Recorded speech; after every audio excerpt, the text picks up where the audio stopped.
Selamat petang, saya ucapkan kepada saudara-saudari yang saya kasih di dalam nama Tuhan Yesus Kristus. Kita bersyukur kepada Tuhan hari ini, bulan Mei, kita bisa berkebaktian matahari terbenam. Kita persiapkan diri kita masing-masing untuk masuk dalam kebaktian ini. Saya menghimbau untuk saudara-saudari yang mempunyai handphone bisa memeriksa handphonenya apakah sudah dimatikan datanya atau sudah disilentkan. Terima kasih. Mari kita mulai kebaktian ini dengan menyanyikan pujian Tuhan berada di bait sucinya.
Mari kita bersatu teduh. Saudara-saudari, dengarlah firman Tuhan dari Mazmur nomor 99 ayat yang ke-9. Tinggikanlah Tuhan Allah kita dan sujudlah menyembah di hadapan gunungnya yang kudus. Sebab kuduslah Tuhan Allah kita. Amin. Saat teduh selesai. Saya mengundang saudara-saudari untuk bangkit berdiri dan kita memuji Tuhan, pujian nomor 22. Pujian nomor 22, sukacita ku sembahkan.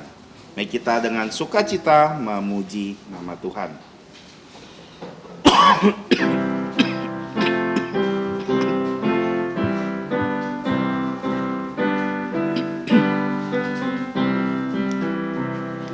Sukacitaku sembahkan hanya pada Tuhanku. Jantungku bagaikan bunga mekar karena sinarnya. Awan maut ketakutan dienyahkan olehnya. Beri padaku sukacita, jantungku dicerahkan. Langit, bumi, alam semua menyatakan mulianya. Bintang malaikat menyanyi, mengitari tahtanya. Ladang, hutan, gunung, lembah, padang hijau, samudra. Burung nyanyi, air mengalir, ajak kami senanglah. Sumber berkat, pohon rahmat, anugerahnya kekalah. Sukacita kehidupan mengalir memancarlah. Anak Tuhan bersaudara, hidup dalam kasih-Nya. Kita saling mengasihi dalam suka yang bakar. Bintang fajar memuji Dia dan manusia berpadu dengan kasih yang memerintah kita dipersatukan. Ku bernyanyi tak berhenti mengalahkan musuhku. Yang membawaku dalam kidung yang menang. Mari kita satu di dalam doa. Allah Bapa kami yang bertata kekal di atas kerajaan surga, Bapa dari Tuhan dan Juru Selamat kami yang hidup, Tuhan kami Yesus Kristus. Bapa, sungguh kami bahagia dan senang dan bersuka cita atas segala hal yang Kau telah berikan kepada kami. Khususnya saat ini kami bisa datang bersekutu untuk memuji dan menyembah nama-Mu. Dan seperti firman-Mu berkata, lebih baik satu hari di pelataran-Mu daripada 1000 hari di tempat lain. Kiranya seperti itu juga jiwa kami hari ini, di mana kami bisa datang menyembah Engkau, kami bisa datang memuji Engkau, dan kami memuliakan nama-Mu. Tolong setiap kami sehingga kami dipersiapkan, bukan hanya pikiran kami, tapi seluruh hidup kami saat ini untuk fokus dalam penyembahan kepada-Mu. Kami juga memohon Engkau yang menyertai jalannya kebaktian ini dari awal, pertengahan, hingga akhirnya. Hingga setiap bagian dari penyembahan kami ini bisa memuliakan nama-Mu saja. Tolong kami yang terbatas dan penuh dosa ini, dan kiranya Engkau mengampuni segala kesalahan dan dosa kami, sehingga dosa-dosa kami tidak menghalangi penyembahan kami pada sore hari ini. Kami bersyukur dan berdoa hanya di dalam nama Tuhan kami, Yesus Kristus, yang telah mengajarkan kami semua doa Bapa kami yang berbunyi, Bapa kami yang di surga, dikuduskanlah nama-Mu, datanglah kerajaan-Mu, jadilah kehendak-Mu di bumi seperti di surga. Berikanlah kami pada hari ini makanan harian kami, dan ampunilah kami akan kesalahan kami, seperti kami juga mengampuni orang yang bersalah kepada kami. Dan janganlah membawa kami ke dalam pencobaan, tapi lepaskanlah kami dari yang jahat. Karena Engkaulah yang punya kerajaan dan kuasa dan kemuliaan sampai selama-lamanya. Amin. Gloria Patria.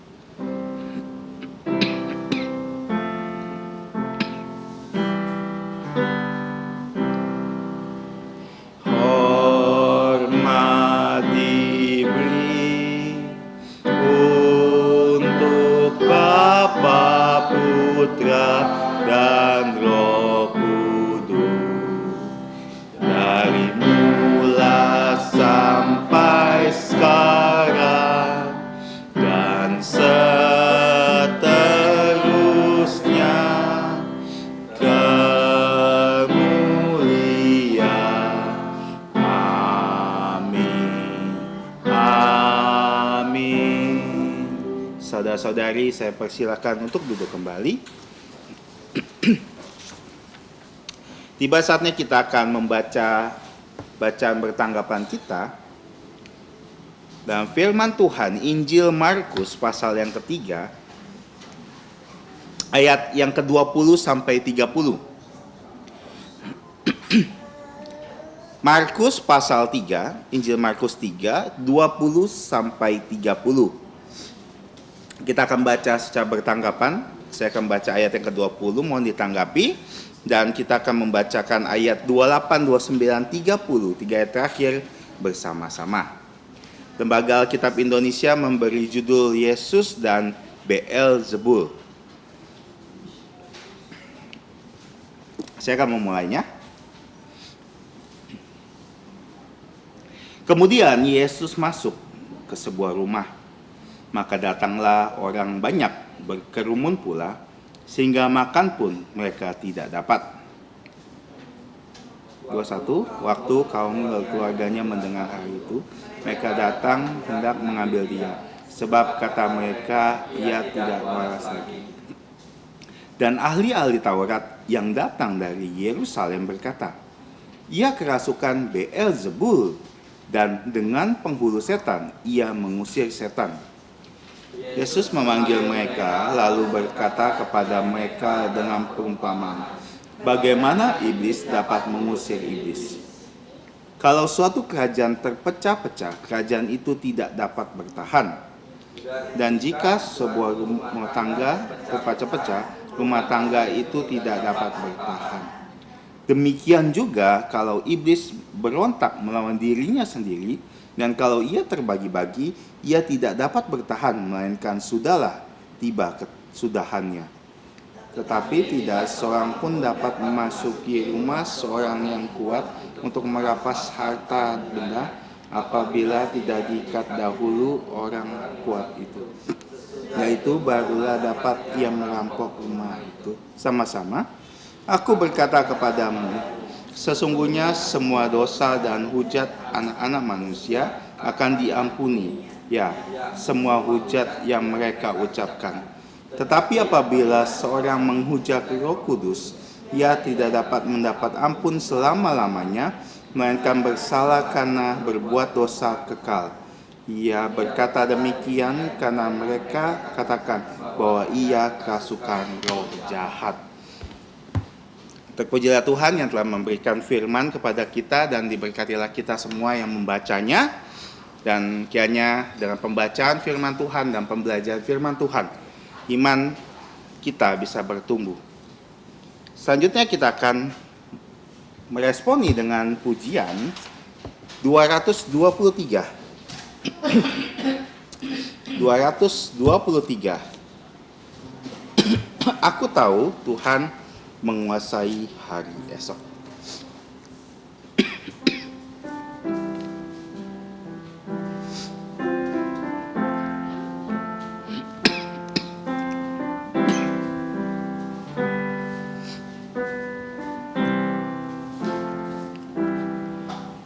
Ku tak tahu hari esokku, hanya hidup untukmu.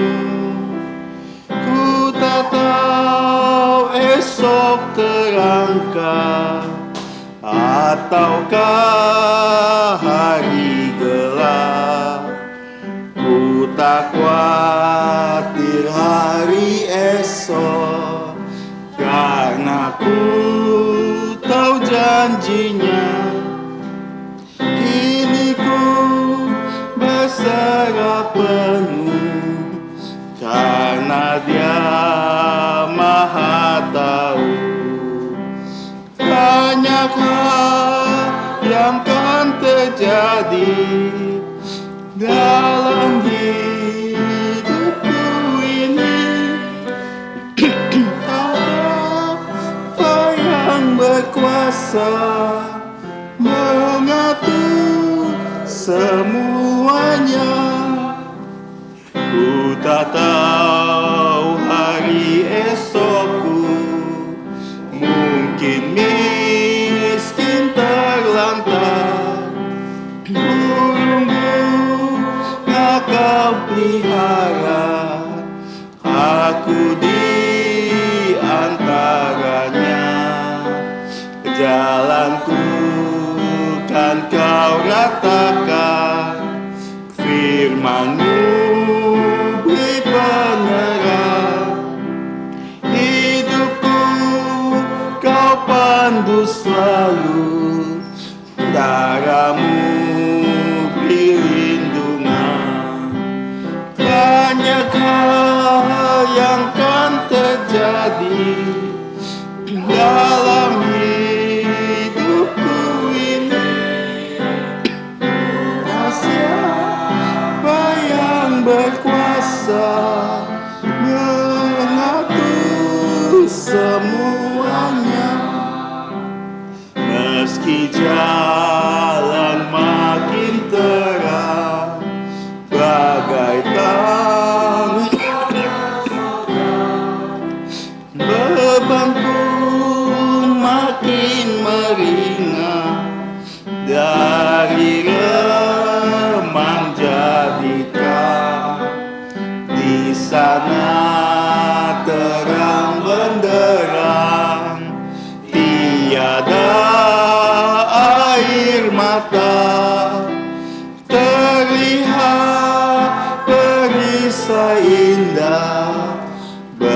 berkat Tuhan melimpah. Banyak hal yang kan terjadi dalam hidupku ini. Ku tahu siapa yang berkuasa mengatur semuanya. Lagu pujian yang indah yang mengingatkan kita bahwa ketika kita tahu bahwa Tuhan menguasai hari esok kita, kita tidak usah khawatir akan hari esok kita. Firman Tuhan dalam Matius 10 ayat 31, sebab itu janganlah kamu takut, karena kamu lebih berharga dari banyak burung pipit. Burung kecil saja Tuhan pelihara, apalagi kita manusia. Kita akan menghafalkan ayat hafalan kita dari Yesaya 53 ayat yang kedua. Yesaya 53 ayat yang kedua, kita hafalkan 3 kali. Kita baca dulu dan nanti kita hafalkan. 1, 2, 3. Yesaya 53 ayat 2. Sebagai taruh ia tumbuh di hadapan Tuhan, dan sebagai tunas dari tanah kering. Ia tidak tampan dan semaraknya pun tidak ada sehingga kita memandang dia, dan rupa pun tidak sehingga kita menginginkannya.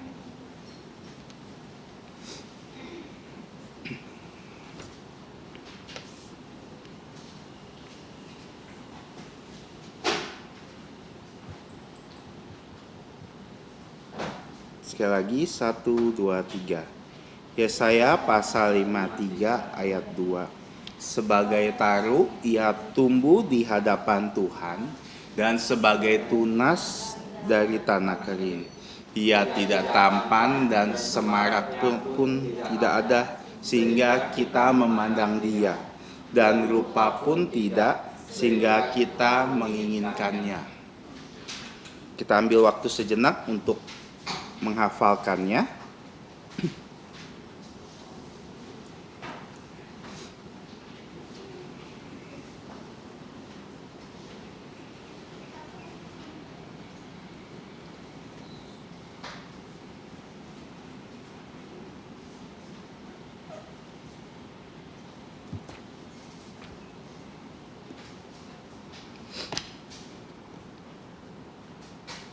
Coba ya.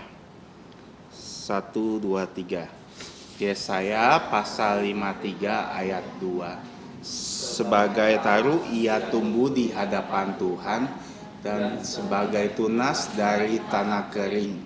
Ia tidak tampan dan semaraknya pun tidak ada sehingga kita memandang dia, dan rupa pun tidak sehingga kita menginginkannya. Coba sekali lagi ya, kita coba sekali lagi untuk menghafalkannya. 1, 2, 3. Yesaya pasal 53 ayat 2. Sebagai taruh ia tumbuh di hadapan Allah, dan sebagai tunas dari tanah kering.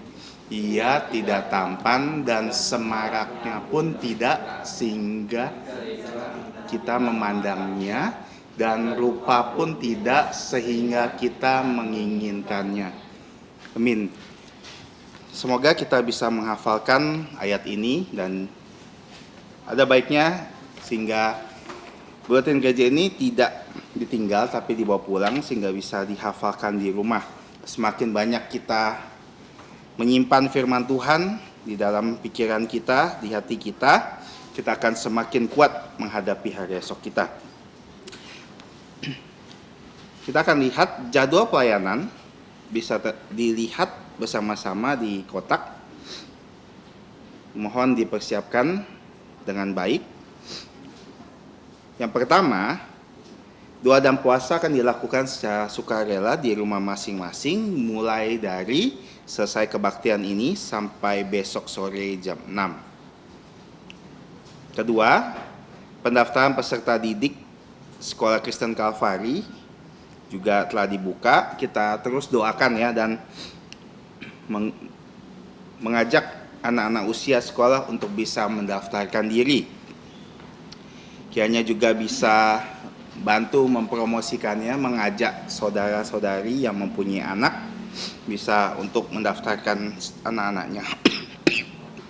Yang ketiga, SD Kristen Kalvari membuka lowongan guru kelas dengan kualifikasi sebagai berikut. Seorang wanita lulusan S1 atau yang sedang menempuh pendidikan S1 minimal tahun ketiga dapat berbahasa Mandarin. Pengalaman mengajar tidak diutamakan.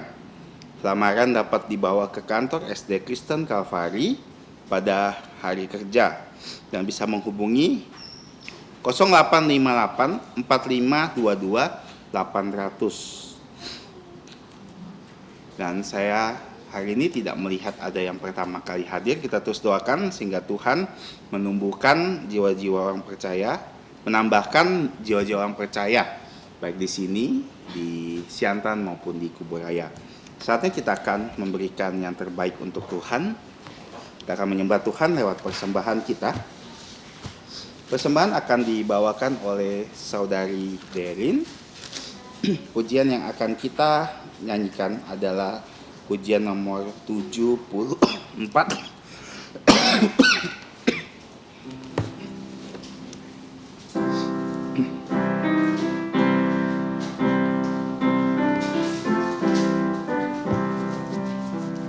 Ada nama yang ku gemar, yang patut dipuji, karena suara nama yang terindah. Oh, ku cinta Yesus, oh, ku cinta Yesus, oh, ku cinta Yesus, karena ya cintaku. Nama yang nyatakan kasih, yang tebus dosaku. Ya pun curahkan darahnya, menyelamatkanku. Oh, ku cinta Yesus, oh, ku cinta Yesus, oh, ku cinta Yesus, karena ya cintaku. Bangkit berdiri di ayat ketiga. Nama yang nyatakan rahmat, menghibur jantungku, yang menanggung sengsaraku dan semua bebanku.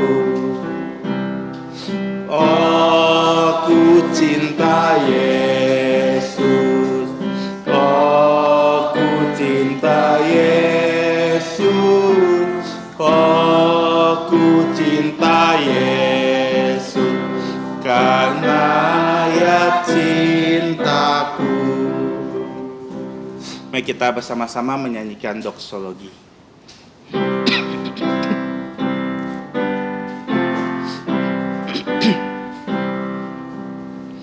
Puji Allah sumber berkah, puji Dia ciptaannya, puji Dia para malaikat, Bapa, Putra, dan Roh Kudus.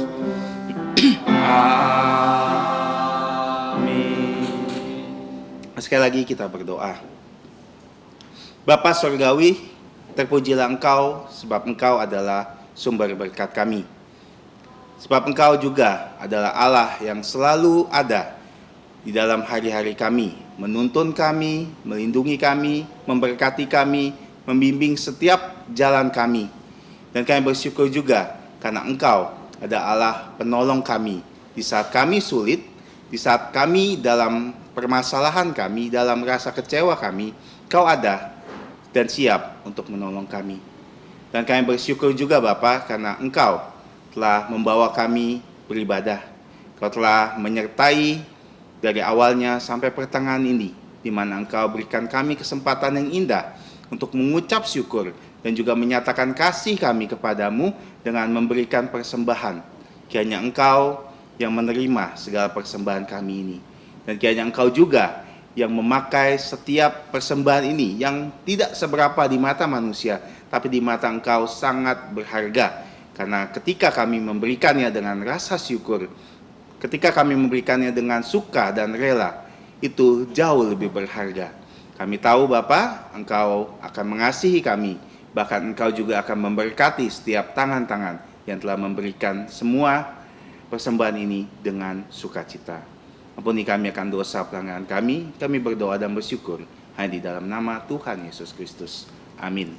Saudara-saudari dipersilakan duduk, anak-anak sekolah minggu bisa menuju kelasnya untuk bersekolah minggu.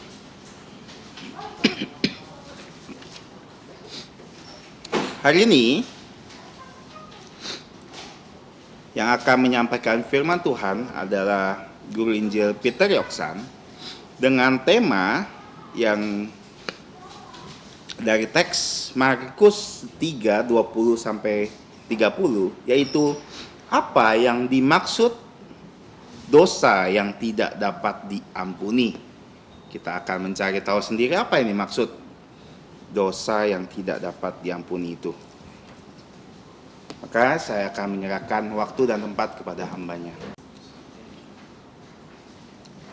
Saudara-saudari di dalam Tuhan Yesus yang saya kasihi, selamat petang. Sebelum kita mendengarkan firman Tuhan, mari kita membaca dari Injil Tuhan Yesus perikop 61 di secari kertas yang sudah saya bagikan ya. Saya akan membacakannya untuk kita semua.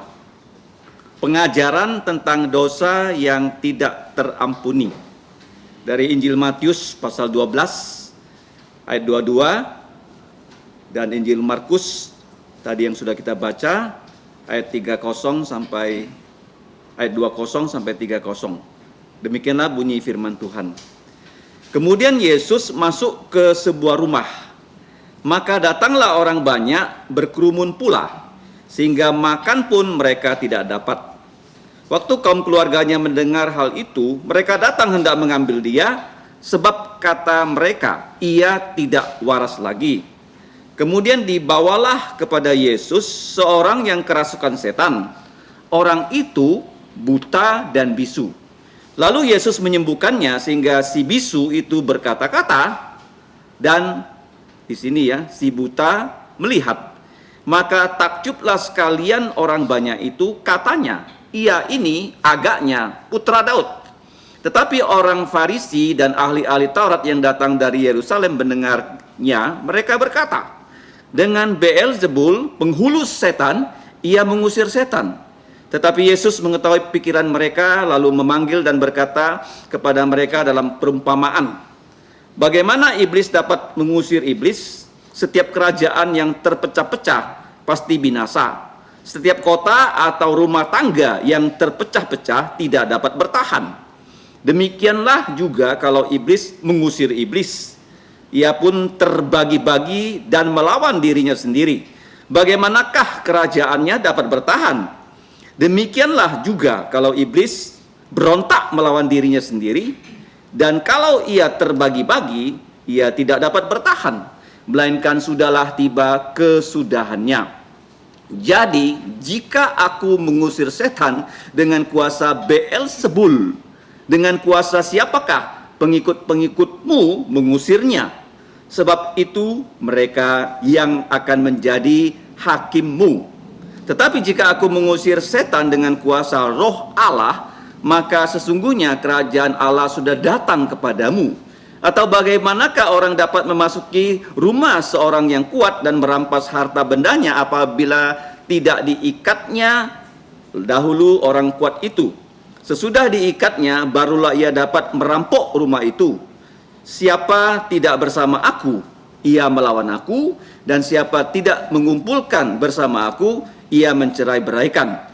Sebab itu aku berkata kepadamu, segala dosa dan hujat anak-anak manusia, semua hujat yang mereka ucapkan akan diampuni, tetapi hujat terhadap Roh Kudus tidak akan diampuni. Apabila seorang mengucapkan sesuatu menentang putra manusia, ia akan diampuni. Tetapi jika ia menentang Roh Kudus, ia tidak akan diampuni. Di dunia ini tidak, dan di dunia yang akan datang pun tidak. Melainkan bersalah karena berbuat dosa kekal. Ia berkata demikian karena mereka katakan bahwa ia kerasukan roh jahat. Jikalau suatu pohon kamu katakan baik, maka baik pula buahnya. Jikalau suatu pohon kamu katakan tidak baik, maka tidak baik pula buahnya, sebab dari buahnya pohon itu dikenal. Hai kamu, keturunan ular beludak, bagaimanakah kamu dapat mengucapkan hal-hal yang baik sedangkan kamu sendiri jahat? Karena yang diucapkan dari mulut keluar dari jantung. Orang yang baik mengeluarkan hal-hal yang baik dari pemberhadaannya yang baik, dan orang yang jahat mengeluarkan hal-hal yang jahat dari perbendaharaan yang jahat. Tetapi aku berkata kepadamu, setiap kata-kata sia-sia yang diucapkan orang harus dipertanggungjawabkannya pada hari penghakiman. Karena menurut ucapanmu engkau akan dibenarkan, dan menurut ucapanmu pula engkau akan dihukum. Mari kita berdoa. Allah Bapa kami yang telah menyelamatkan kami melalui Putramu Tuhan Yesus. Engkau sendiri yang telah memberikan firman-Mu melalui Tuhan Yesus yang sudah kami baca sebagian dari firman itu.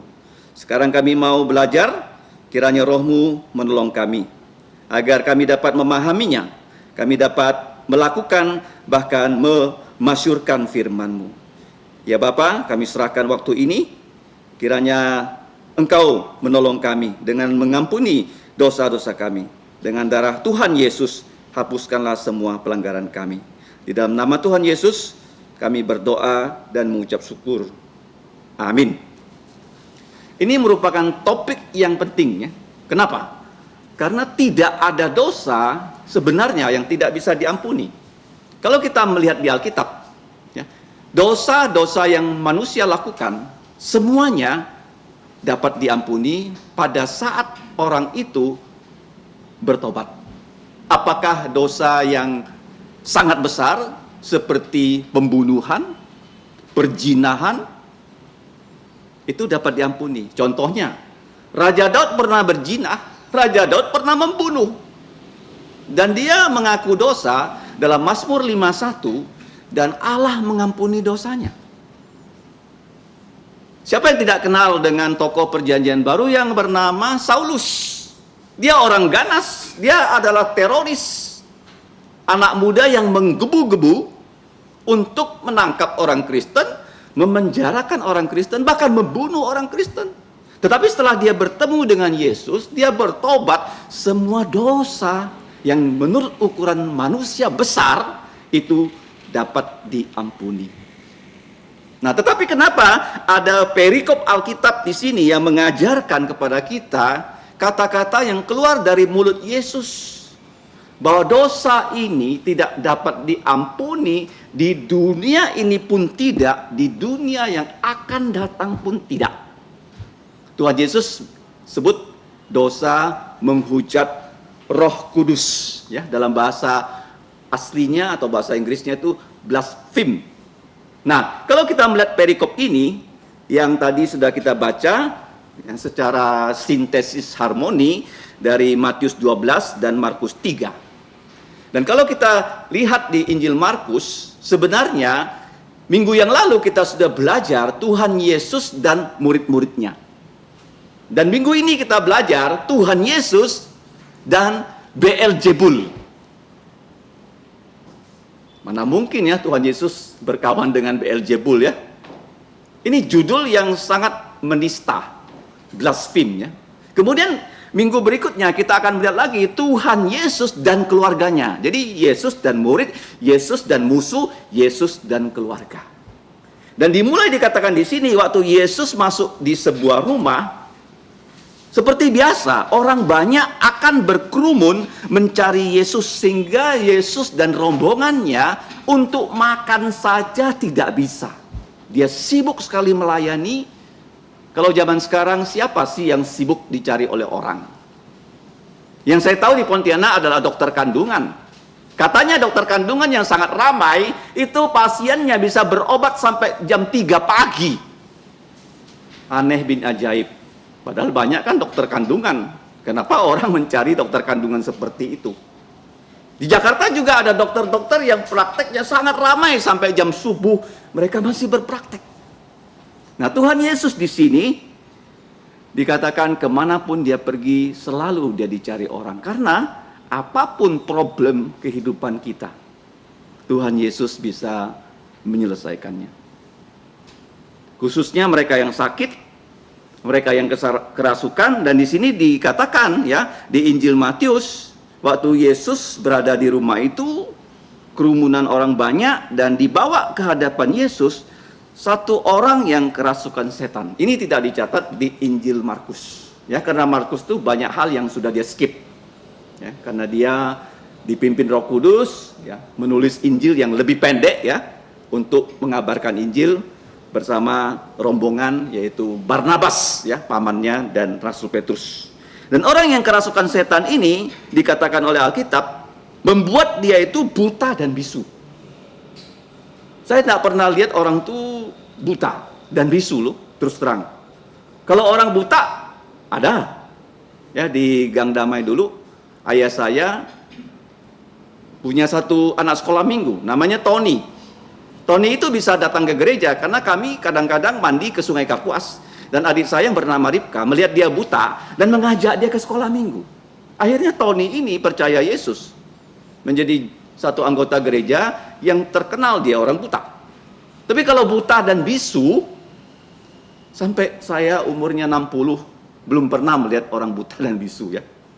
Tetapi dikatakan Alkitab di sini, iblis ya merasuki dia sehingga matanya buta dan bisu dan tuli loh. Berarti panca inderanya tidak berfungsi. Yang bisa berfungsi itu kulitnya, kalau ditiup angin dia merasa dingin. Kalau dijemur terasa panas.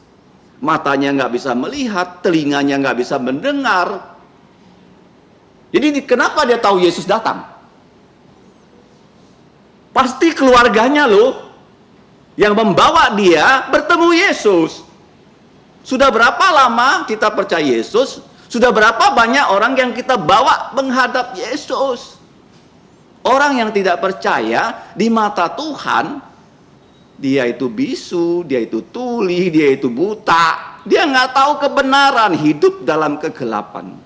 Kalau kita yang percaya, tidak pernah pergi mewakili Yesus, mencari orang seperti itu, membawanya di hadapan Yesus sampai mati, orang ini tidak akan sembuh.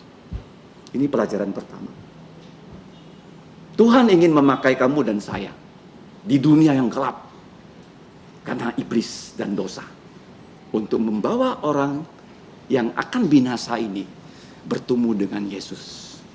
Dan Yesus dikatakan di sini langsung menyembuhkan orang itu, dan dikatakan si bisu bisa ngomong, si buta bisa melihat. Nggak ada ini ya, dalam kisah manusia pernah terjadi seperti ini, nggak pernah. Kecuali di Alkitab. Karena Yesus, dia maha kuasa. Dan dia juga berbelas kasihan loh. Ada orang kuasanya besar, tapi nggak punya belas kasihan. Yesus beda, dia maha kuasa, dia berbelas kasihan, dia tahu ya kita kalau nggak ditolong nggak bisa ditolong, hanya dia bisa menolong. Dan kalau kita melihat di sini, setelah dia menyembuhkan orang bisu, orang buta, bisa berbicara, bisa melihat, orang banyak itu takjub, heran. Kita hidup ini ya, memang kadang-kadang perlu takjub ya. Takjubnya bukan terhadap dunia, ya, terhadap produk-produk dunia, tapi takjub terhadap firman Tuhan. Seberapa sering kamu membaca Alkitab sebelumnya, ya Tuhan saya nggak ngerti loh, saya nggak pernah melihat Alkitab dari sudut pandang ini, tapi kok sekarang saya mengerti. Nah, takjub. Jadi kita melihat di sini orang yang takjub berkata-kata seperti seharusnya. Mereka berkata, benar, ia ini adalah putra Daud. Dia ini adalah Mesias, raja yang dijanjikan sebagai Kristus, sebagai yang diurapi, adalah nabi, adalah imam, adalah raja. Ini sebutan yang betul. Makanya seringkali saya katakan, apa kuncinya memuji Tuhan? 3 hal. Sebut nama Tuhan dengan tepat seperti ayat hafalan kita. Setiap minggu kita menghafal nama-nama dan gelar dari Allah kita. Sebut dengan benarnya. Tadi disebut apa? Yesus adalah Taruk di mata Tuhan. Taruk itu hebat ya. Tapi di mata manusia, dia adalah tunas dari tanah kering. Kamu pernah lihat tanah kering enggak? Kalau tanah kering keluar tunasnya itu kecil. Kayak orang sekarang tuh stunting gitu loh. Dari masyarakat yang selam, nggak punya gigi, dia umur 10, mungkin tubuhnya masih 1 meter. Kira-kira begitu. Yesus itu tidak menarik dari bentuk fisiknya. Nanti saya akan jelaskan ya. Jadi waktu mereka berkata, inilah putra Daud. Dia adalah Mesias, juru selamat orang yang dinantikan orang Yahudi, betul. Tetapi sebaliknya musuh-musuh Yesus ya, orang-orang yang datang dari Yerusalem tuh. Peristiwa ini terjadi di Galilea. Dari Galilea ke Yerusalem itu jalan kaki belasan hari. Ternyata musuh-musuh Yesus itu terus ya melakukan spionase kepada Yesus. Mereka terus memandang Yesus, ingin mencari kesalahan Yesus supaya Yesus bisa dijatuhkan. Jadi mereka mengirim spy loh. Di dunia ini orang jahat selalu memakai spy untuk menjatuhkan musuhnya. Jadi mereka langsung berkomentar, dengan Beelzebul, penghulu setan, ia mengusir setan.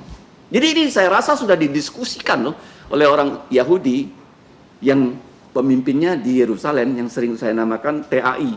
Bagaimana ya kita mendeskripsikan Yesus supaya dengan sebuah gelar kita berikan pada dia, rakyat itu nggak mau percaya pada dia.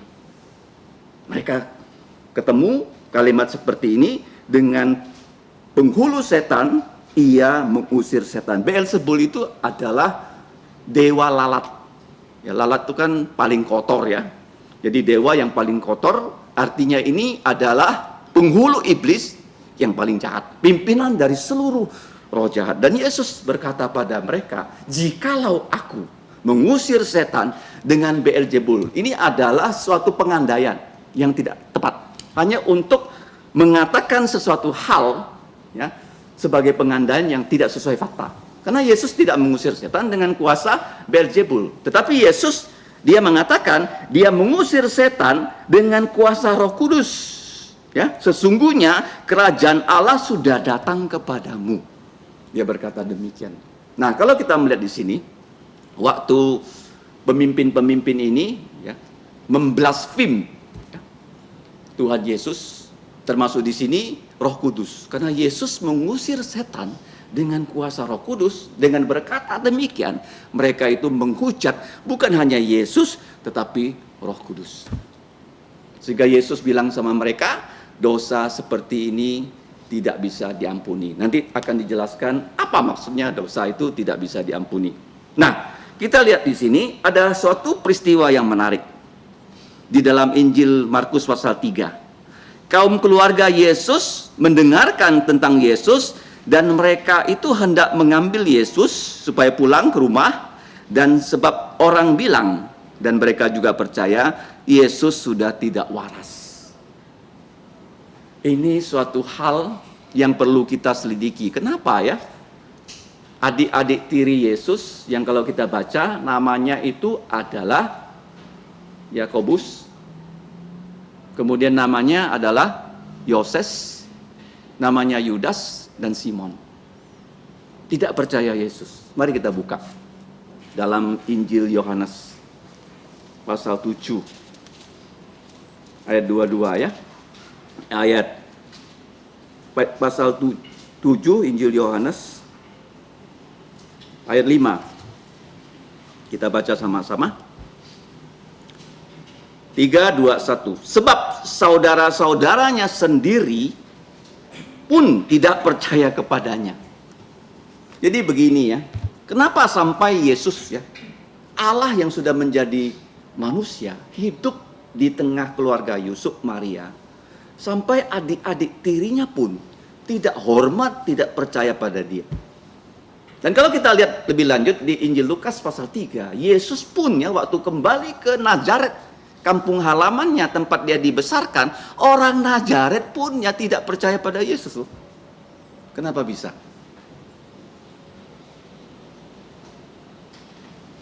Jawabannya kemungkinan besar seperti ini.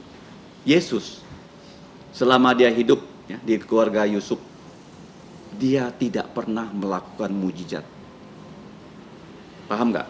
Walaupun dia Allah, tapi selama dia hidup 30 tahun, Yusuf itu tetap miskin. Yusuf itu tetap tukang kayu. Yesus pun tukang kayu. Adik-adiknya yang tiri tadi itu juga tukang kayu. Jadi mereka melihat Yesus sekarang melayani kemana-mana. Loh, kok Yesus melakukan banyak mujizat? 5.000 orang dikasih makan, kenyang. 4.000 orang kenyang. Semua itu terjadi di luar rumahnya. Jadi dia enggak membuat mujizat di tengah-tengah rumahnya. Yesus itu bukan nepotisme loh. Ya. Dia bukan nepotisme. Kenapa dia tidak melakukan mujizat? Satu pun dikatakan Injil Yohanes pasal 2, mujizat yang pertama dilakukan Yesus itu air menjadi anggur. Itu dilakukan di Kana. Sebelumnya di rumahnya sama sekali tidak pernah. Kenapa? Karena Yesus harus ikut perjanjian lama, kitab Taurat, dia baru boleh melayani setelah umur 30, dan itu pun setelah dia dibaptis oleh Yohanes Pembaptis. Dia baru mulai melayani dan baru dia melakukan mujizat demi mujizat. Bukan di rumahnya sendiri loh, tapi di luar rumahnya, sehingga sekarang mereka menerima berita bahwa Yesus itu gila dan adik-adiknya percaya. Jadi tidak gampang ya membawa keluarga kita percaya Yesus. Adik-adik Yesus ini bukan lagi anak kecil, karena Maria setelah melahirkan Yesus pasti terus melahirkan kan. Zaman dulu ya, anak itu selisihnya berapa tahun? Kalau Yesus umurnya sekarang 30 tahun, Yakobus tuh pasti 28. Kemudian adik berikutnya 26, ya 24. Jadi sudah dewasa. Tapi tidak satu pun mereka percaya Yesus. Nah, akhirnya mereka bisa percaya kapan? Dalam Kisah Rasul pasal 1. Waktu Yesus bangkit dari kematian, dia menampakkan diri kepada adik tirinya. Coba kita buka ya, dalam 1 Korintus. Baru ya adik-adiknya itu percaya Yesus loh. Setelah Yesus bangkit dari kematian. Kamu bayangkan ya, waktu Yesus melayani, tidak satu pun adik-adiknya memberikan dukungan kepada dia sebagai ya, Mesias ataupun juru selamat dunia. 1 Korintus 15 ayat 7. Kita baca 3, 2, 1. Selanjutnya Yesus yang sudah bangkit dari kematian menampakkan diri kepada Yakobus, ini adalah adik tirinya, dan kemudian kepada semua rasul. Ya, ini ya. Jadi dia menampakkan diri kepada Yakobus, putra dari siapa? Yusuf dan Maria. Baru ya, semua adik-adiknya, kalau kita baca di Kisah Rasul pasal 1, semuanya menjadi percaya Yesus. Mari kita buka dalam Kisah Rasul pasal 1. Waktu mereka berdoa, ayat 14. Mereka semua bertekun dengan satu jantung dalam doa bersama-sama dengan beberapa perempuan serta Maria ibu Yesus dan dengan saudara-saudara Yesus. Jadi di highlight ya, Tuhan Yesus menampakkan diri, artinya dia memberitakan Injil kepada adik-adik tirinya.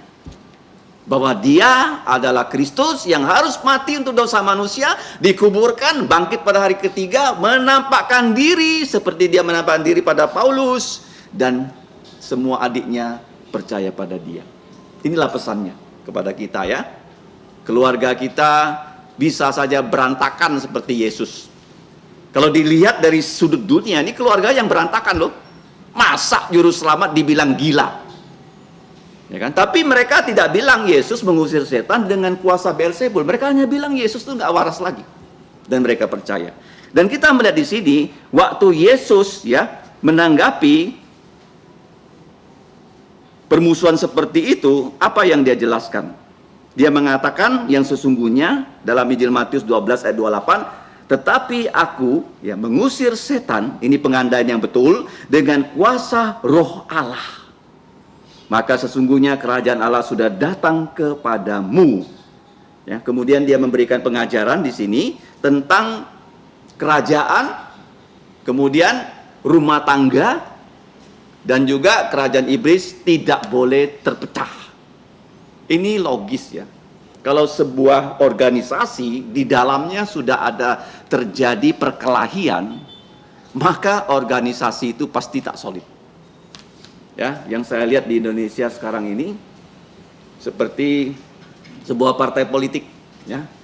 Ada kadernya itu surveinya itu nomor 1 menjadi calon presiden. Tetapi ada putrinya yang surveinya di bawah yang mau dijadikan calon presiden. Jadi partai ini ya lagi konflik di dalamnya. Seandainya ya yang surveinya tinggi langsung ditunjuk, jadi partai ini kemungkinan punya presiden lagi. Tapi kalau ya mereka itu berkelahi di dalam, Tuhan Yesus bilang apa? Akan hancur. Akan hancur karena nepotisme. Mamanya ingin putrinya jadi presiden, padahal rakyat nggak ingin. Kira-kira begitu, ya kan? Nah, Yesus mengatakan begitu. Kalau satu rumah tangga saling bertentangan, kemudian iblis ya mengusir iblis, pasti tidak mungkin mereka bertahan. Tapi Yesus mengatakan, kuasa iblis bisa diusirnya karena dia bilang dia lebih kuat daripada iblis. Dia tunjukkan apa? Kalau sebuah rumah ada orang mau datang merampok. Ya, kalau zaman sekarang rumah itu dijaga oleh satpam ya, kemudian dijaga oleh CCTV, ya kan? Tetapi orang yang lebih kuat bisa datang menyerang rumah itu kalau orang yang di dalam rumah kalah kuat. Contohnya begini ya, kalau kita lihat di perang zaman modern, waktu zamannya Obama, mereka itu menyerbu di Pakistan ya. Siapa yang diserbu? Bukan Pakistan ya. Ya Pakistan betul. Osama bin Laden. Dan itu di TV kan loh, bagaimana mereka mengintai di mana Osama itu berada, dan sampai mereka yakin teroris nomor 1 tak ada di situ, dan mereka kerahkan loh kekuatan terhebat Amerika. Dan waktu mereka menyerang, presiden dan menterinya nonton bagaimana Osama itu ditembak mati. Jadi Yesus bilang, saya maha kuasa dan roh-roh jahat ini pasti tunduk sama saya. Saya usir mereka, mereka nggak mungkin bilang nggak mau. Jadi kita lihat di sini ya, Yesus mengatakan rumah yang orang kuat disebut orang kuat karena iblis itu lebih kuat daripada semua kita. Ya, tidak ada orang bisa mengusir setan. Zaman sekarang banyak orang mencoba mengusir setan dengan berbagai cara, tapi sesungguhnya pengusiran setan dan roh jahat hanya bisa kita lakukan kalau kita memberitakan Injil pada orang itu. Kita memang bisa berdoa ya untuk orang yang kerasukan setan supaya Yesus ya mengusir setan dari orang itu. Tetapi yang paling efektif adalah waktu orang itu sadar. Karena setan tuh nggak bisa ya merasuki orang itu selama 24 jam terus-menerus itu. Jadi ada waktunya orang itu bisa sadar, dan waktu dia sadar kita beritahu dia tentang Tuhan Yesus. Dan kalau dia percaya Yesus, otomatis ya Tuhan Yesus itu tinggal dalam dirinya dan roh-roh jahat nggak bisa kembali lagi. Dan Tuhan Yesus di sini mengatakan semua dosa dan segala hujat ya dari ucapan mulut manusia akan diampuni. Nah, bagaimana dosa kita bisa diampuni? Hanya satu syarat. Kita harus bertobat. Kalau kita mengaku dosa, kita bertobat dengan sungguh-sungguh, dosa sebesar apapun Allah berjanji bisa dibersihkan ya, oleh darah Yesus. Walaupun merah seperti kirmiji akan dibasuh menjadi seputih salju. Itu kuncinya ya. Kenapa kita bisa mengaku dosa? Satu, karena firman Tuhan. Orang mendengarkan firman Tuhan dan dia percaya kepada firman Tuhan itu karena karya Roh Kudus. Makanya di sini dikatakan dosa yang tidak bisa diampuni adalah menghujat Roh Kudus. Apa itu menghujat Roh Kudus? Artinya Roh Kudus bekerja, orang itu selalu menolak. Seperti Yudas Iskariot, itu contohnya ya. Yudas Iskariot itu sudah melihat karya Roh Kudus loh. Yesus mengusir setan, dia tahu. Yesus memberikan makan 5.000 orang, dia tahu. Bahkan dia turut membagikan loh mujizat itu, dia terlibat. Tapi dia tidak mau percaya pada Yesus atas pimpinan Roh Kudus. Bahkan sebelum dia menjual Yesus, Yesus berikan dia kesempatan terakhir loh. Jadi waktu makan, Yesus sangat hormat sama dia. Yesus kasih dia makan loh. Ya, seperti kalau kita makan dengan presiden kan. Presiden tuh ambilkan ayam goreng untuk kita ya. Artinya dia hormat sama kita kan. Nah, Yudas seperti itu. Tapi Yudas justru dia memutuskan tidak percaya Yesus. Dan waktu itu dikatakan oleh Alkitab, iblis masuk dalam lubuk jantungnya dan dia keluar menjual Yesus. Jadi kita lihat di sini, apa itu dosa menghujat Roh Kudus?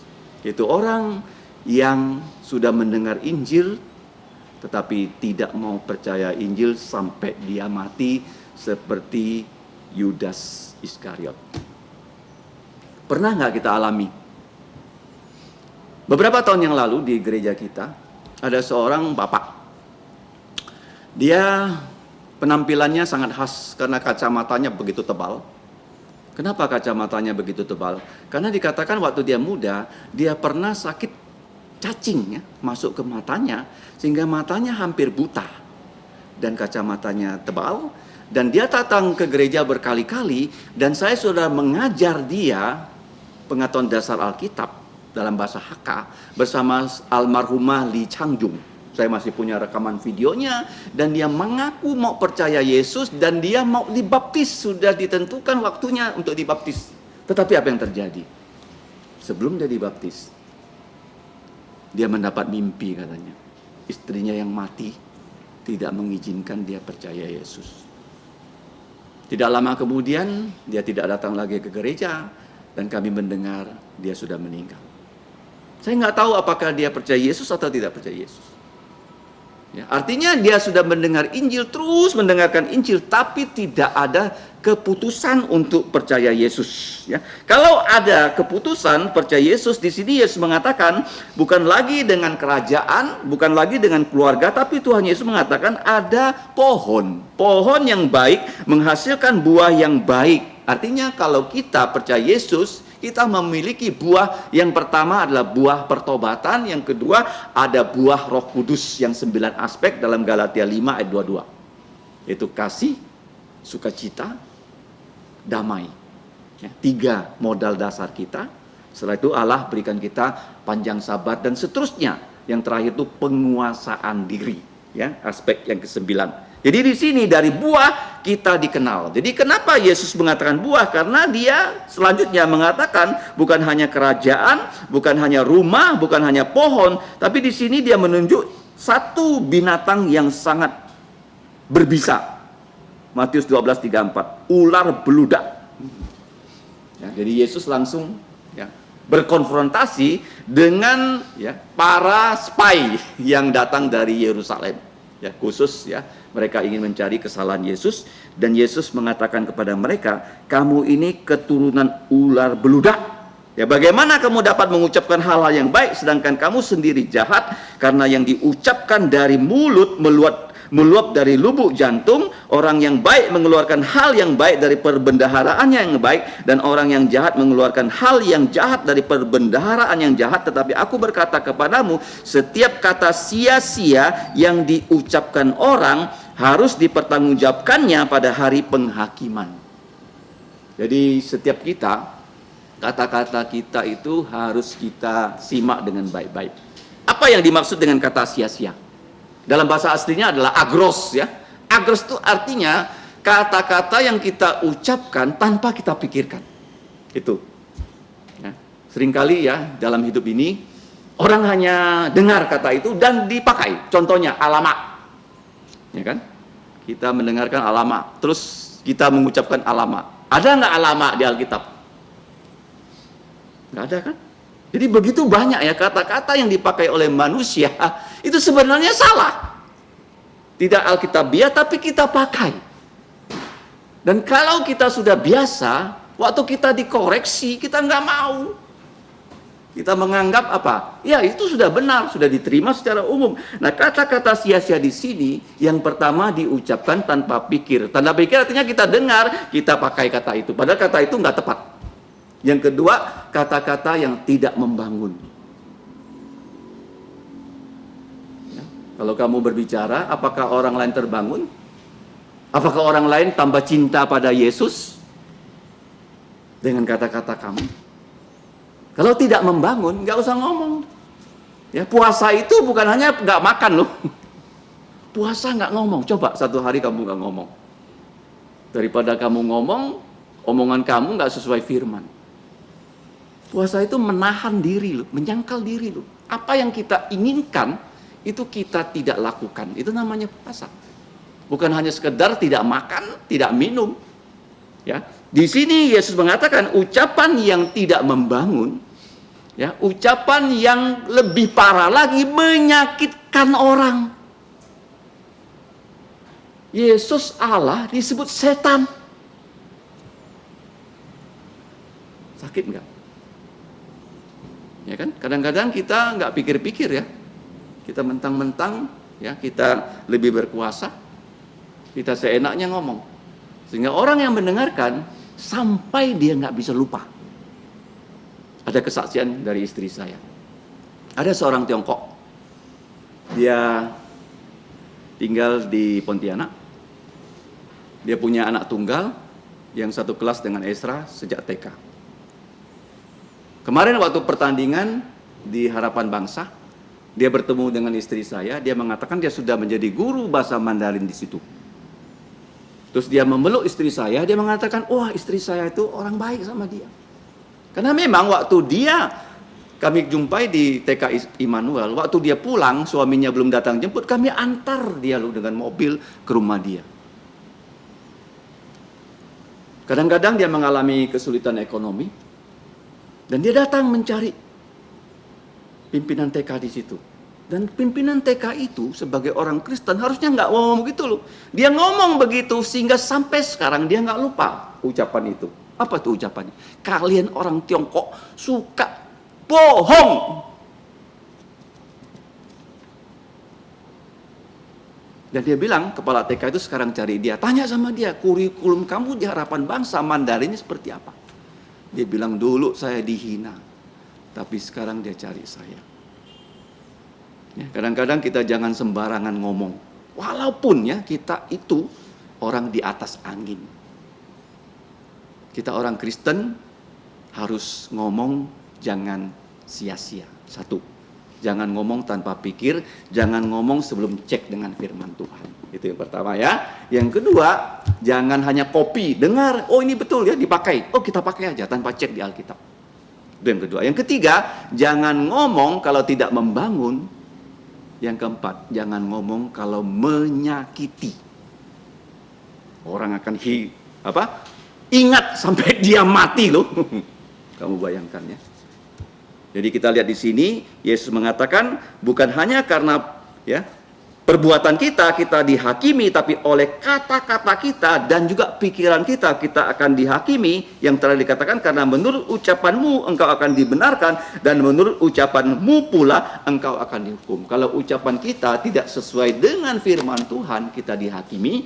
Tapi kalau kita mengucap sesuatu sesuai dengan firman Tuhan, maka kita akan bukan hanya diberkati, tapi memberkati orang lain. Jadi di sini kita sudah belajar yang pertama, Tuhan Yesus ya, selalu menolong orang yang perlu ditolong.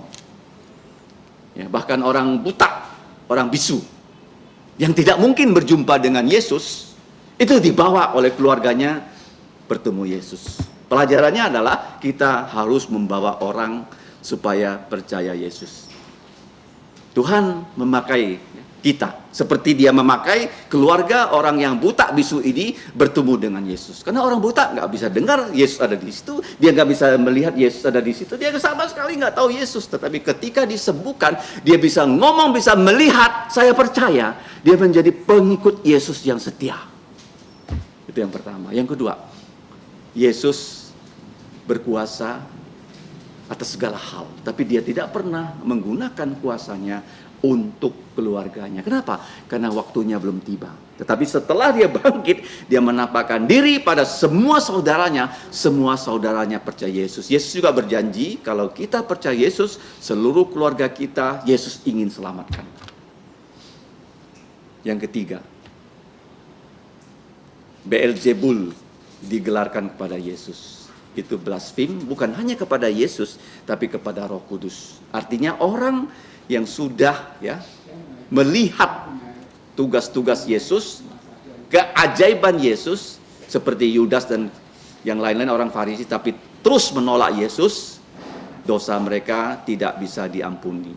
Ya, kalau orang terus mendengarkan Injil, tapi akhirnya tidak mau percaya Yesus, dosanya tidak bisa diampuni. Karena apa? Bukan karena darah Yesus tidak bisa menghapus dosa, karena orang itu nggak mau bertobat. Ya. Kunci pengampunan dosa adalah bertobat. Yang terakhir, jagalah mulut kita. Jajan jamu. Bagaimana menjaga mulut? Di dalam jantung kita harus ada firman. Kalau dalam jantung kita nggak ada firman, mulut kita ini sembarangan. Telinganya ini nggak ada saringan, yang kita dengar, kita ucapkan. Seperti yang nggak ada istilah alamak, kita copy aja, kita pakai aja. Yesus mengatakan, kata-kata sia-sia akan dihakimi dan dihukum. Apa itu kata-kata sia-sia? Satu, diucapkan tanpa berpikir. Yang kedua, diucapkan tidak bisa membangun orang. Yang ketiga, diucapkan bisa membuat orang itu sakit. Seperti Yesus, dia jelas-jelas putra Allah, tapi dibilang dia adalah setan. Jangan mengucapkan sesuatu yang bisa membuat orang sakit, sampai dia mati pun dia tidak akan lupa. Karena kata-kata itu bisa diucapkan oleh siapapun, kepada siapapun. Ingat ya, kalau perbuatan jahat kita nggak bisa kan? Misalnya saya mau pukul orang itu, bisa nggak saya pukul dia? Nggak mungkin kan? Tapi kalau kata-kata semua bisa diucapkan. Termasuk mereka mengucapkan kata-kata yang menghujat Yesus, tetapi bukan menghujat Yesus, tapi menghujat Roh Kudus, sehingga dosa mereka tidak bisa diampuni, sampai akhirnya mereka ini dari orang Farisi, imam kepala, tua-tua yang bertobat tuh hanya segelintir.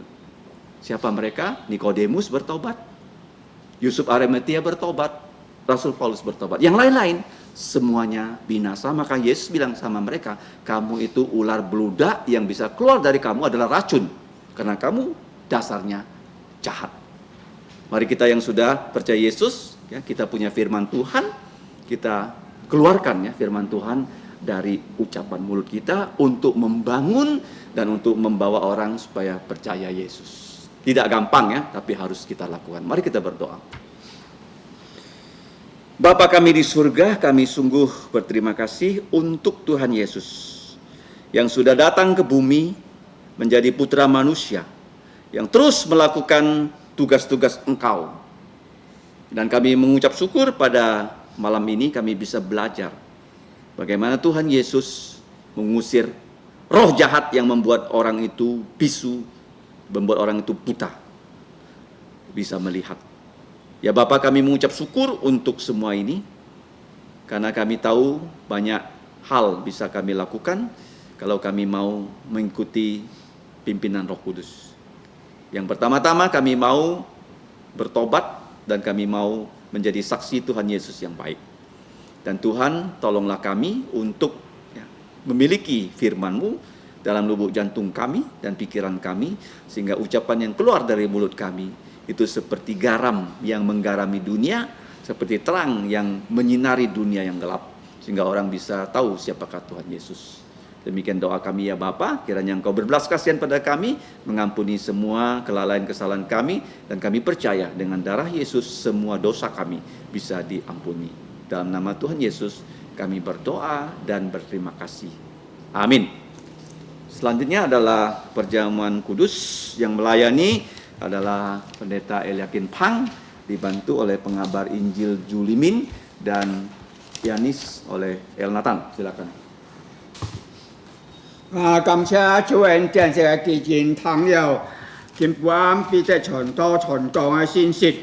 Bersyukur kepada Tuhan karena pada malam hari ini kita sudah mendengarkan firman Tuhan. ปัญญา嘅嘅花能夠ยืนยัน決ใช้เสียสิ่งปัญหาสิ่งวิสิกามียินไอลินยองเลยเป็นเผาเฉียดเมนทอลู Kiranya firman Tuhan pada malam hari ini yang sudah kita dengar selalu menyertai kita. 是到時間能夠常常讀經禱告，時間能夠把嘅花傳半世界家人，傳半世界朋友親戚，讓佢哋人能夠信耶穌。 Sehingga kita dapat selalu membaca firman dan juga berdoa. 好像你剛才講到瞎子有幾看唔到耶穌，你做乜要俾信耶穌呢？ Seperti firman Tuhan yang sudah kita dengar, seorang buta mengapa bisa percaya Yesus? 因為嘅家人啊，係相信一要信了耶穌，人看了嘅耶穌所行嘅善者，所以佢按要信心帶佢去嚟去尋找耶穌。 Saya percaya keluarganya pasti sudah mendengar tentang Yesus sehingga dia bisa membawa orang buta ini untuk mencari Yesus. 不但佢能夠帶領佢信耶穌，係相信佢些信心嘅愛心能夠感通別人家嚟信耶穌噶。 Bukan dia hanya percaya Yesus, saya percaya juga bahwa dia dapat orang lain dapat melihat dia sehingga orang lain juga dapat 是 percaya. 家做為環境要按多人下望要信耶穌嘅。 像是家下做為環境啊，要按多望要信耶穌嘅哦。 Seperti banyak keluarga kita yang belum percaya Yesus. 嗱，是家應該把是家上到耶穌先至嚟傳播嘅正常。 Kiranya kita dapat setelah mendengar tentang Yesus kita dapat mengabarkan kepada orang yang belum 是 percaya 多佢 Yesus. 哋能夠得著注入半佢哋人嘅恩典，潤神嘅恩典哦。 Sehingga anugerah kasih Tuhan Yesus dapat semua orang dapat mendapatkannya. 嗱，是家嚟 call 愛唱是166少嘅時個，是家嚟唱ที่1排格ที่3排嘅哦。 Marilah kita memuji Tuhan 166, kita memuji Tuhan di bait pertama dan juga bait ketiga.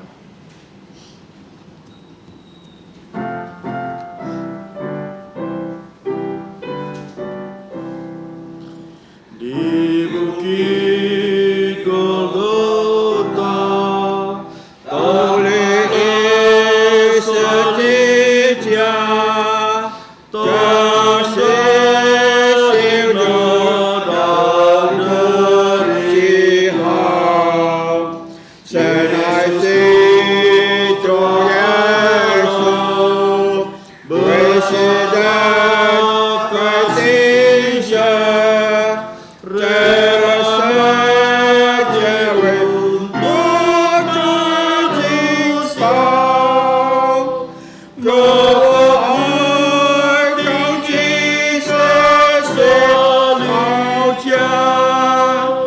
setelah bertahan dunia Kuisah yang selalu yang hijau Kulihat iman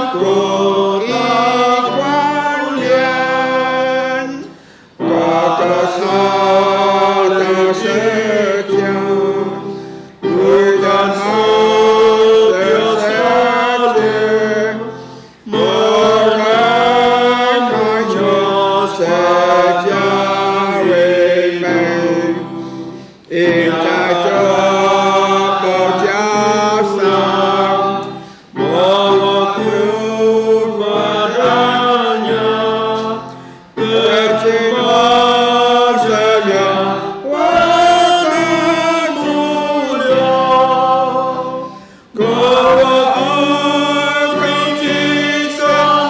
Selalu berjumpa dengannya. Ku memasang salib yang hina, kuningnya tiba kota Tiếp hai lời xin ca lời con dịch Chúa xin kiến sẽ lời ta khỏi mà khổ phụ diễm Chí xịp xí chồng Nhi xịp nhi chật đón Nhi xịp dụ chật mà khổ xịp dụ chóng Nhi xịp nhi to nhi xịp dụ Marilah kita membuka Injil Markus pasal 16 ayat 22 sampai 26. Mà xem lời chụp dính chung bù này dành theo dù lý mình chí xuống chụp được cái dính nhỉ bù này hả Bapak Pendeta Pang akan membacakannya dalam bahasa HK, saya akan membacakan dalam bahasa cái Indonesia.题mục đó sát liệp sinh tròn họ他們切的時候耶穌拿起餅來祝了福就拔開賜給他們說你們拿着吃這是我的身體又拿起杯來祝謝了賜給他們他們都喝了耶穌說這是我立約的血為多人流出來的我實在告訴你們我不再喝這葡萄汁直到我財富的國裏喝新的那日子最後他們從有時跳出來望橄欖山去 Injil Markus pasal yang ke-14 ayat 22 sampai dengan 26. Inilah firman Tuhan, penetapan perjamuan malam. Dan ketika Yesus dan murid-muridnya sedang makan, Yesus mengambil roti, mengucap berkat, memecah-mecahkannya lalu memberikannya kepada mereka dan berkata, ambillah, inilah tubuhku. Sesudah itu ia mengambil cawan, mengucap syukur, lalu memberikannya kepada mereka, dan mereka semuanya minum dari cawan itu. Dan dia berkata kepada mereka, inilah darahku, darah perjanjian yang ditumpahkan untuk banyak orang. Aku berkata kepadamu, sesungguhnya aku tidak akan minum lagi hasil pokok anggur sampai pada hari aku meminumnya, yaitu yang baru dalam kerajaan Allah. Sesudah mereka menyanyikan nyanyian pujian, pergilah mereka ke Bukit Zaitun. Cảm ơn Chúa. Puji Tuhan.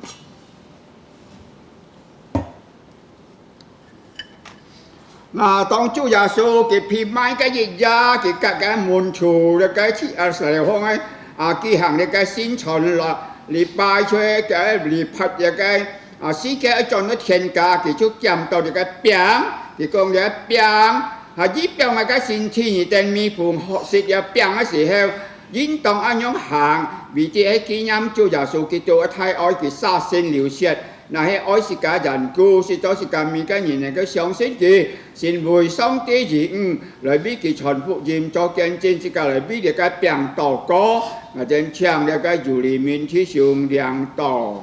Mari kita berdoa. Allah Bapa yang bertata dalam kerajaan sorga, Bapa yang kami kasihi di dalam putramu Tuhan kami Yesus Kristus. Kami mau mengucap syukur dan terima kasih Bapa. Di akhir ibadah ini kami dapat melaksanakan perjamuan kudus. Kiranya Engkau menolong untuk setiap kami. Melalui perjamuan kudus ini kami boleh diingatkan akan kematian Tuhan Yesus Kristus di atas kayu salib.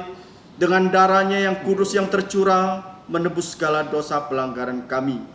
Di mana tubuh Yesus melambangkan roti ini sudah mengingatkan kami pengorbanan Tuhan Yesus di atas kayu salib.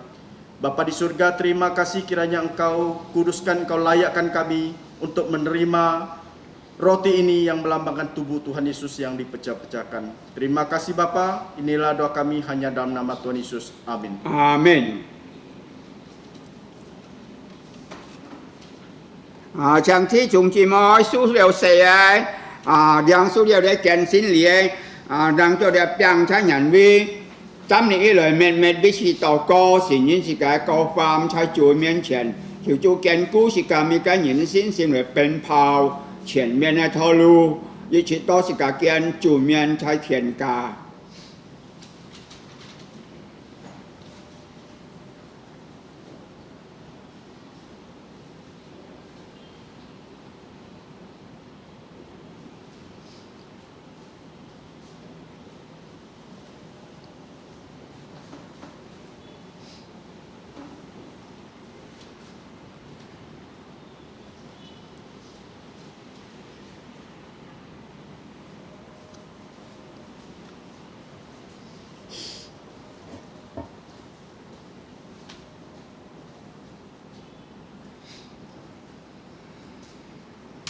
弟兄姊妹，如果你宿舍舍兩數了見真理，如果網友拿到病哎，像你記少哎，我哋咧步伐如果冇像睇個純屬感恩嘅心嚟兩數了個病感謝上帝恩典之個嚟兩數了個病。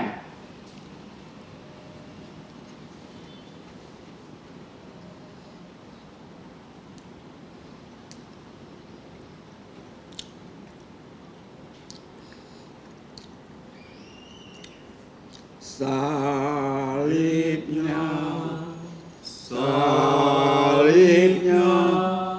selamat mulia, dosaku disucikan oleh darah Yesus. Amin. Phán heo Chúa Giêsu kỳ na hay đi cái bùi lời thì Chúa che liều gì heo thì còn cái bùi hay du ngã hiệt sò liệp ở xin dọc so với nhìn nên mi phụng họ để bùi sẽ heo dính tòng nhóm hàng vì thế hay ký nhắm Chúa Giêsu kỳ Chúa thay oi thì cả lời biết được cái bùi che tòng lên chiang là cái gia cà ria chuẩn thô tay yang sẽ tổ cổ. Mari kita satu dalam doa. Bapa kami yang baik, Bapa kami yang ada di dalam kerajaan surga, kami bersyukur untuk kebaikan-Mu hari ini. Kau telah mengizinkan kami datang di meja perjamuan ini sebagai peringatan kepada kami akan pengorbanan Tuhan kami Yesus Kristus yang telah mati di kayu salib mencurahkan darahnya. Dan kami ingin dengan ucapan syukur menerima cawan ini yang melambangkan darah Tuhan Yesus yang telah tercurah untuk menghapus segala dosa kami. Amin. Kami mohon Kau selalu ingatkan kami melalui perjamuan kudus ini bahwa kami harus memberitakan Injil ke setiap orang yang belum pernah mendengar Tuhan Yesus, sehingga mereka juga bisa tahu betapa Engkau mengasihi dunia ini, sehingga Engkau mengutus Tuhan Yesus Kristus bukan hanya hidup sempurna tapi juga mati di kayu salib. Kasih Bapa, dengan ucapan syukur kami akan menerima cawan ini. Dan di dalam nama Tuhan Yesus Kristus. Amin. Amin.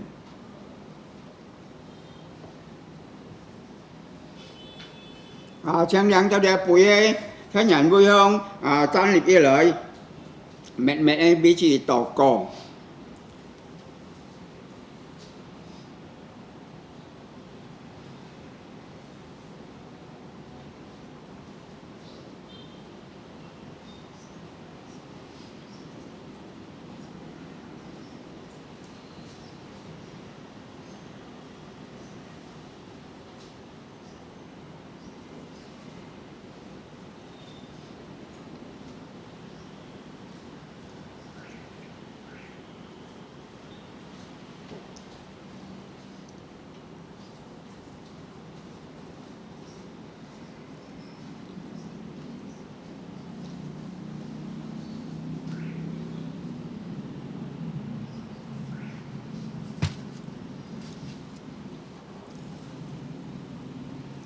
Thí chung chỉ mới dù còn nhiều số liệu xe ấy, chụp số liệu là cái kiện xin thì bằng nhiều lắm cho cái bụi ấy sang những cái siêu này bù phật.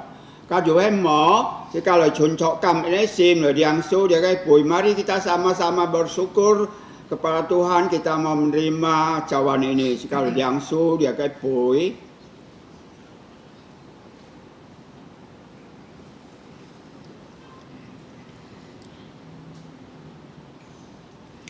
Tuhan terima kasih, Tuhan terima kasih, Tuhan di dalam surga, ku ucap terima kasih. Sĩ ca dịch biển yang bùi, sĩ ca dịch biển chong, gong choi sĩ co. Khi nhí siêu ấy sĩ co dịch bạc dục siêu ấy.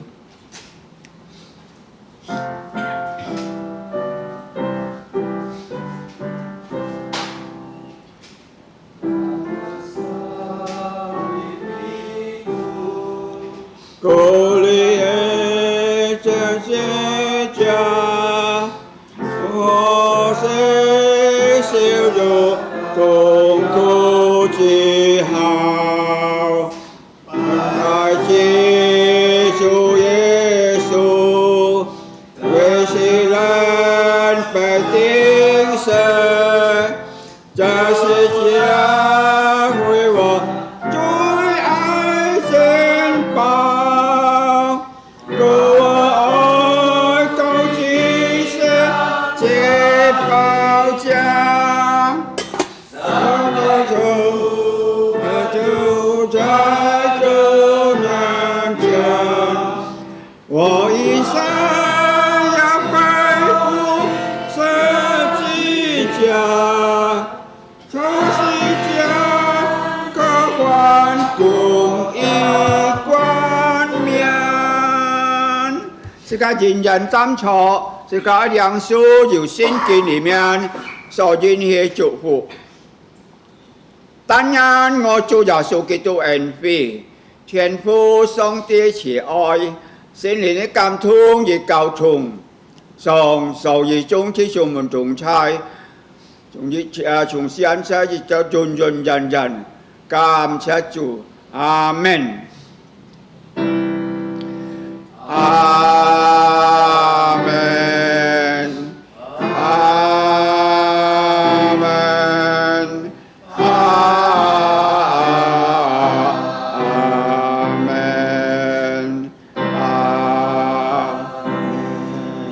Chàng cho mẹ tổ sản phí, nhân song ti chủ phụ thay cả chúa heo sĩ ca lời chong, nhân chủ sĩ phụ.